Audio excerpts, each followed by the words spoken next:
All right, welcome back, everybody, as we get ready for game number 4 of this CCL match between Liberty Red and St. Clair College. It was a absolute nail biter to finish off that game number 3 with 1 point and the final second determining the win for St. Clair. And how are you after that one? Because that was a little crazy. Let me just say a couple things, everybody out there. Before this game, I went to Dawson, the coach of St. Clair, and I said, make this exciting. That's one way to do it. That's all I asked for. And look, they just delivered with probably the most exciting domination match I've ever seen. It said draw at the end. St. Clair was in the lead, so they took the win. But we're going to be heading to Game 4, St. Petrograd Hardpoint. And after seeing the phenomenal performance between Sauce, Priestley, and even just the back and forth between the support players, Turkster, White Tiger, and Dawson, aka Lavelle, it was just an insane thing to see St. Clair shining against this Liberty Red team, who's poised to be one of the best teams in the league. So I like to see St. Clair pulling some strings here. But once again, everybody, it is myself, not to forget, Colin Seymour Moore and Daniel, Mr. Danners Banners, casting for you. So if you guys are all having fun out there and enjoying this, don't forget about us. For being the a first-time Call of Duty cast, they are putting on a heck of a show for me to start learning here with you today. But with hard points coming up for game number 4, in the last one that we saw during game number 1, Saints did solid. They held their own, but they were eventually outclassed by about 100 points. Yeah. Let's see if they can make the proper adjustments necessary. We had a different map, though, this time, if I recall correctly. Is there anything specific that we should really know about this map, or... One thing, or two things that I want to see St. Clair do in this St. Petrograd hardpoint: kitchen control on the middle of the map when it does come down to this. But ultimately, they have to get on those early rotations. But right off the start, we do see Liberty Red on the blue side this time, taking control of this point, as they are already at 10 points in the lead. St. Clair spawning out. Yeah, this actually looks really rough right now for St. Clair. They kind of got cut off. Finally, they're starting to get a couple picks here, but there's still a one player onto the point itself. Gucci Gang Sauce getting himself a double, and then White Tiger getting one as well. They finally start to pull in, but that is being defended by Ark, and we've seen him pop off in the past. Finally, he's going to get shut down. There's one player for Saints there, going to get taken down. That's Toddy coming in to recapture this hard point for the side of Liberty Red. We do see trades back and forth between both teams, and St. Clair they do have the spawns for second hardpoint, but if you see in the back, Ark is rotating around to take these spawns from them. 10 seconds left on this point, and St. Clair's contesting this. 4 go down for St. Clair, traded out by Sauce, but Armor taking second point control like it's nothing. They just walk in there. St. Clair still have a few players spawning there. 3 players spawn up, so St. Clair luckily holding on to those. That could have been devastating.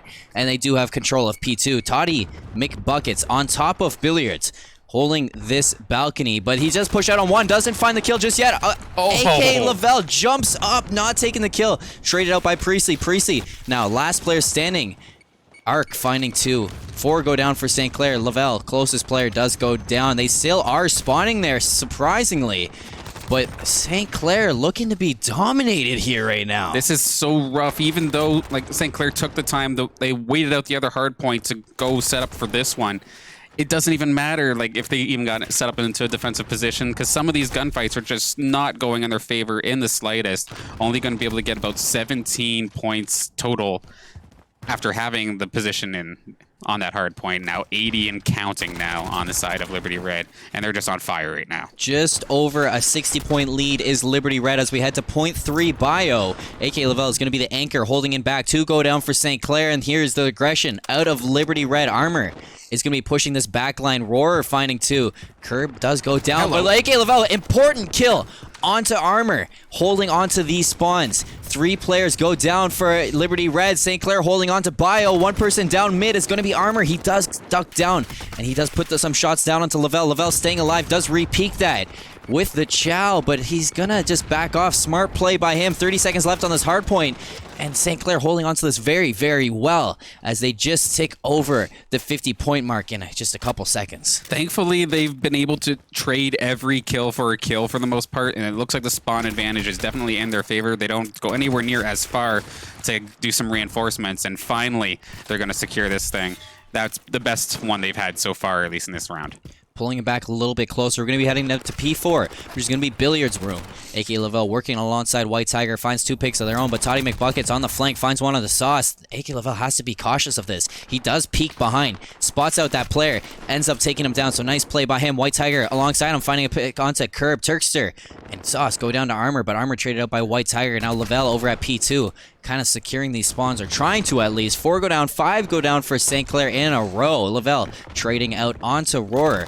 Now Armor trying to search out for the St. Clair player as Lavelle trying to push this. 30 seconds left on this hard point. 3 triple points on the board for Liberty Red as they've ticked over the 100-point marks 11 seconds ago. 70 points, or just almost 80 points. But Roarer going to take control of this police station. St. Clair with Billiards control, getting the scrap time, 20 seconds left, and I do expect Liberty Red to head to P5, which is going to be Kitchen. That last little bit there, Lavelle was just popping off. He, for the most part, was the only one inside that point, and he took out at least 2 to 3 players of the Liberty Red squad by himself, just maximizing the value on that hard point. But yeah, we are now moving essentially dead center of the map, and this is looking good right now for Red, but there is reinforcements coming from St. Clair. Yeah, and Arc trying to push this restaurant. Priestley sitting in there, finds a pick onto Arc. Trading out, though, is Armor. Armor going down to Sauce, back and forth. 114 to 107. St. Clair looking to tie this up. There's a player going to contest, but he does push over to White Tiger. White Tiger secures that kill onto Curb, and the flank comes out from Arc, but Priestley coming out on top. 4 go down for Liberty Red. St. Clair take the lead. And it looks like that with 26 seconds left, they have this held down pretty well. This contestation coming out from that mid-map. That's going to be Curb, but Sauce trying to get that knife. Secures the knife onto Curb. Important kill. St. Clair going to cross that 130 mark. And we're going to head back to P1. That's going to be back over towards the boxes. And the rotation is going to reset. 2 players inside over at Train's going to find that, but this could be important for St. Clair. If Lavelle can hold out on this, looks for Curb, finds that pick on Curb. Priestley finding one. Turkster getting the 3rd. But that flank from Roarer onto Lavelle going to secure the point for Liberty Red.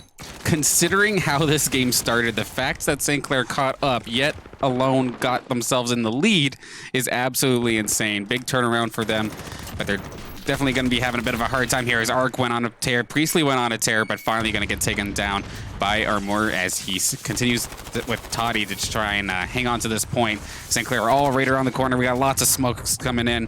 White Tiger right in the smoke. He's going to get taken down, but he is going to finally get traded out. Turkster going to take that one. There is still 1 player that's Turkster on the point, but he is going to finally go down by Armor, and it's going to be held pretty decently here for Liberty Red.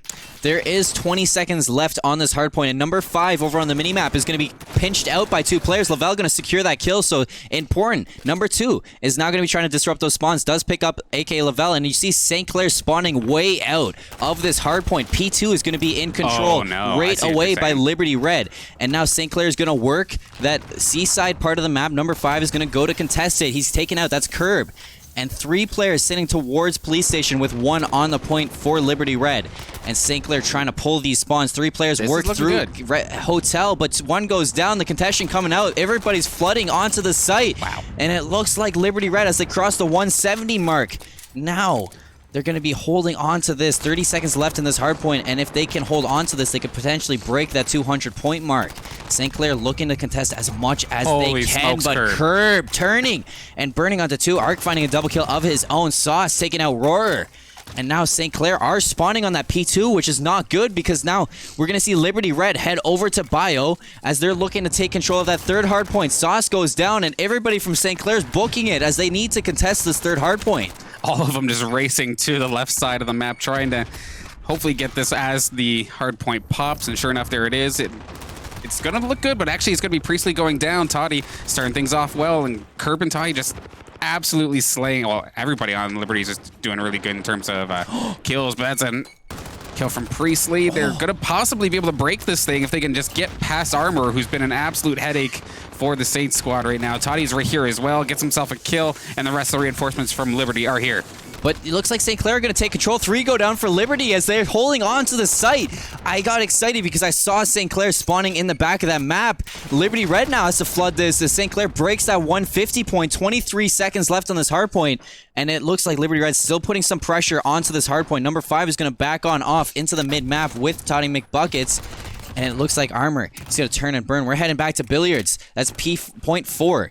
And St. Clair now rotating around through the first point. It's going to be Toddy McBuckets kind of working his magic. He is going to disrupt this rotation from St. Clair. 204 to 176 as St. Clair has to put some pressure onto this. But the defense of Liberty Red has proved to be tough one. Gucci Gang getting in there. Taking out Arc. He's going to hold some contention onto this point for as long as he can. But flooding in is going to be Liberty Red. They're passing that 214 mark now. And Arc, he's going to be working that defense. St. Clair spawning out. This could be troubling. In fact, 2 go down, 3 go down, but Arc getting the trade onto 2. Lavelle does go down as well. 30 seconds left on this hard point. Liberty Red can win off of this. Arc getting a quad. He's getting a 4 streak for himself. Sauce gets in there, contests as much as he can. But it looks like St. Clair, they have to push this if they want to go to another point. Toddy McBuckets finding a double kill, getting traded by Priestley. I'm pretty sure they still can win off this. In fact, they actually can't, as they will be at 248 by the end of this hard point. And St. Clair has rotated around to Restaurant as best as they could. But it's number 6 against number 2. Number 4 getting pressured by some players. But it looks like Lavelle working alongside Turkster to get a double kill. They're holding on to Restaurant the best they can. And this is where they have to crack down. This is where St. Clair has to hold this. Curb going to contest the best he can. Drop a trophy system. But now he finds a questionable kill onto Lavelle. I don't know how he went down there. He's going to put some pressure on. Finds Turkster. Sauce going to trade on a Curb. But they're going to break this. 5 seconds left to win this map. Priestley going to push in now. He does get taken out by Toddy McBuckets. And looks like Liberty Red 3-1 in CCL Week 7 against St. Clair Esports Club. Wow. That second last point we saw from Liberty Red, it felt like St. Clair was just running into a brick wall. Like, no matter which way they tried to attack that site, they just got mowed down, maybe trading 1 or 2 kills at the absolute most. They just could not get it in the slightest. So it was definitely rough there, but very, very well-fought battle for this being apparently one of the stronger teams in the league. So I'd still say St. Clair did a very admirable job keeping it extremely even, especially that third game there. But it is going to be Liberty Red taking the victory here today. Game 4 in that St. Petrograd hardpoint, halfway through that match, I was like, they're doing it. St. Clair's doing it. They're pulling it back, holding their own against Liberty Red, and then all of a sudden, St. Clair kind of lost that touch on their rotations. They got a little bit too hectic, pushing some questionable hardpoints when they didn't really need to. And like it would be down to like 20 seconds, 15 seconds, and Liberty Red would be rotating, but St. Clair would be putting all of their pressure onto the hard point instead of focusing on the rotations. And it ultimately brought them down to a little bit too big of a deficit where Liberty Red kind of took control of that. But you really saw the kind of the veteran plays from Liberty Red as they're knowledgeable with when they have to rotate, how they're going to rotate, and their synergy just shined above St. Clair's at the end there as they just cracked down, rotated when they need to, got the picks they needed to, and they pressurized the mid-map to the point where they kind of were able to rotate evenly to each point without a whole lot of time taken away from them. So really good job from Liberty Red. And how'd you feel about your first cast for Call of Duty? There's still definitely a lot to learn, but I definitely enjoyed myself here today. Thank you for being my co-commentator, or my other commentator, however you want to put it, in this exciting match. And both teams just put on a show today. I couldn't be any happier for this to be the first match I get to commentate for Call of Duty. Yeah, St. Clair going down to an 8-4 record in the CCL after Week 7. Liberty Red raising to an 8-1 record, bringing their win-loss a little bit higher than it was last week. So sorry. It'll be interesting to see how even Liberty Red, how they continue on forward, if they continue to put on their winning ways and possibly go nearly flawless for the league. I'm not sure how many more weeks we still have of action, but they definitely seem to be one of the teams to look out for. Considering St. Clair a couple weeks ago lost to Butler 3-0, who ended up getting beat by Liberty Red 3-0, seeing them take the map off of Liberty Red, you can see that St. Clair is growing as a team, and they're getting better every single week, which I love to see. Oh, I can't be any happier. The fact that they had they gone out of their way, they put this team together. They're training just as much, if not more, than some of the varsity players currently on roster. And they're definitely making a fantastic push to try and say, hey, we should be taken seriously. Hey, we could probably try to be full varsity next year. And the way they're going at it, I have no objection. Well, it's actually, when you talk about practice, it's really funny to touch on, because I was talking to Dawson, the coach of the St. Clair team, and he was really talking about how when they're talking about their practices, sometimes the players, they would be like, "Oh, we want to practice today," and Dawson would be like, "How long?" And they'll be like, "We don't know." Like, Just go. 5, and he's like, 5 what? 5 hours? And we're just like keep going. And honestly, St. Clair Esports Club, they're grinding for that varsity spot, and each player wants it as best as they can. But from ourselves over at St. Clair, we thank you all for coming out. It's been myself, Colin Seymour Moore, alongside Daniel, Mr. Danners Banners, as my co-caster, co-commentator. You know, lucky guy to have beside me. But over in the backside, it was observing Mr. Yeti himself in the back, and on director, it was Mike Impulse DiGiovanni. So thank you all for coming out, and have a good night.